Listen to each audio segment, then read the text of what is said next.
Hey guys, so I'm here to show you another method of what I do when it comes to putting on hair. A lot of people ask me about my hair mapping and a tutorial all the time, and I have directed them to my old one, which I will link somewhere either down below or on the screen now. And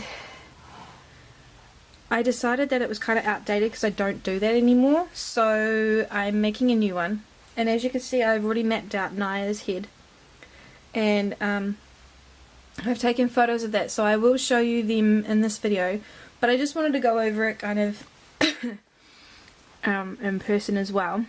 So this is Naya. She is the Lucy Kiwi sculpt and has a humongous head, which has been kind of good to help me show you guys mapping, but you can do it on any size head. I even map out 10-inch size doll heads, so yep. Mapping is really helpful for me. I can't put hair on without it. What I use, I have a glass with some water in there. I use a watercolor pencil, and as you can see, I've used it a lot. This is the Aquarelle watercolor pencils, I believe they're called. My best friend has this pack of watercolor pencils that she brought back, and I just started using this one. And a lot of people have gone out and brought Faber-Castell watercolor pencils after seeing what I do, and they don't come off. So I'm not too sure what the base is to this, but it has to be something that you can wash off with. And water-based chalk is really good for that, I hear. I don't know what I'm going to be using after I've finished using this pencil. I don't want it to die, but it's close to it. And then I also have a really dirty looking cosmetic sponge, and it's swelled because it's got water on it. So yeah. So basically, when I'm starting out now, I used to start out at the crown, but now I don't. I start at the front because I generally am given by custom order, for custom orders, I'm generally given a style of hair that they would like me to do, and so I have to kind of copy that style. And I have been given the style of sweeping her hair to that direction in the front and have quite a bit of hair up here.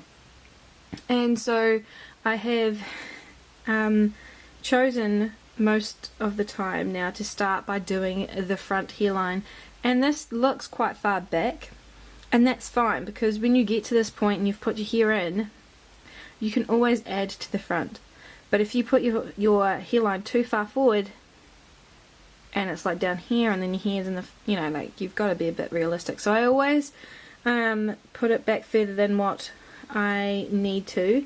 Generally when you've got so much hair sweeping forward, it'll come down to about here anyway, which is, you know, if you do it right on that right angle, it'll come down past that line anyway. So that's pretty cool, but I generally do add more in the front anyway.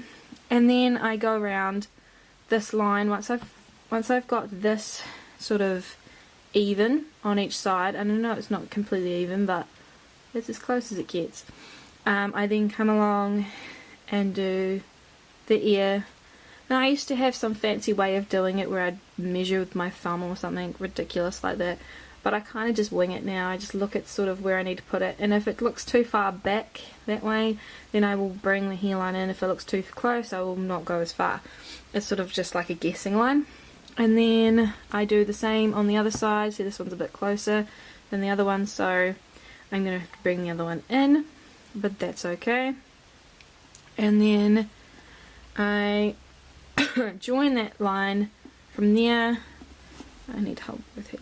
And there, and obviously draw my line around. Most kits have that line at the back of the sculpt where you do a crease line anyway, and so I've kind of just used that for Naya, and I probably won't go as low as that, but I've just marked it anyway, and that's kind of where I want my lines to be.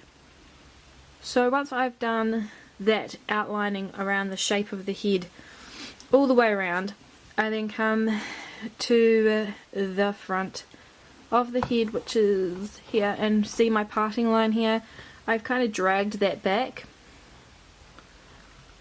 all the way around. Where is that parting line? Yeah, here, this one.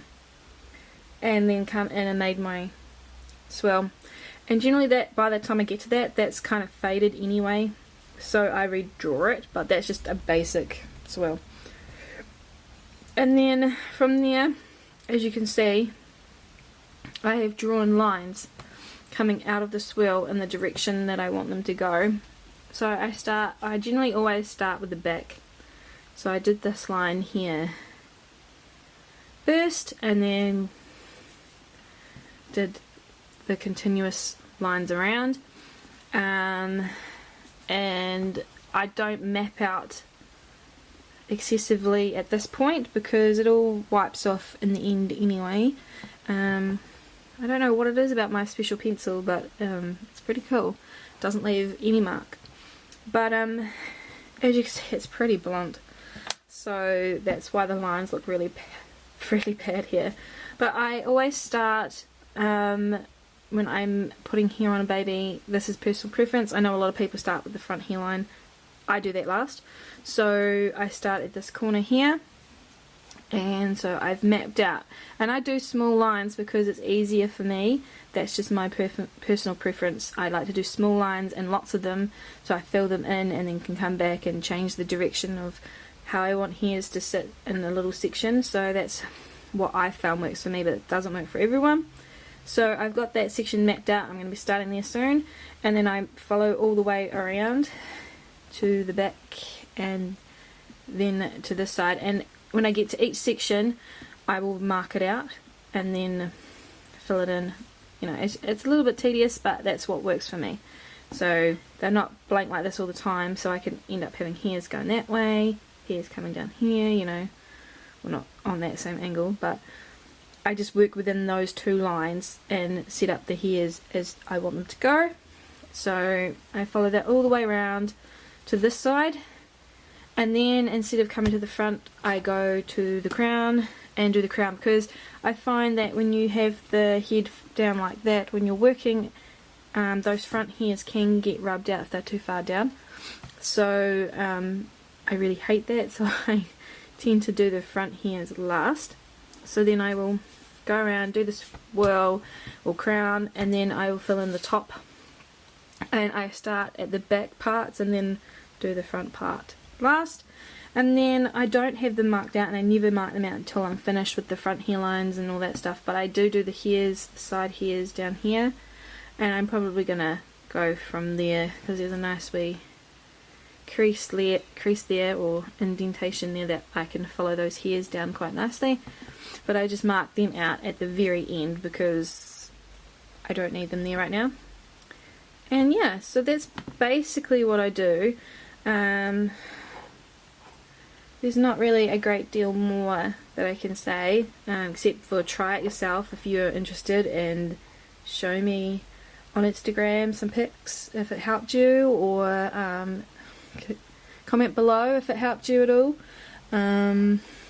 This isn't for everyone. Some people like to have massive places open for their own interpretation as they go, and that's pretty cool as well. But I just really needed to have like lots of lines and lots of structure because that's just who I am. So yeah, thanks for watching guys, and I will of course show you, now that I have mapped out her head, pictures on Instagram on how that goes, and I probably will do an update video maybe for this series, just because I have mapped out her head. I should follow it up with you all. Let me know if you want me to do that. Anyway, I better go start on her hair because it's going to take me a while. Wish me luck. Bye!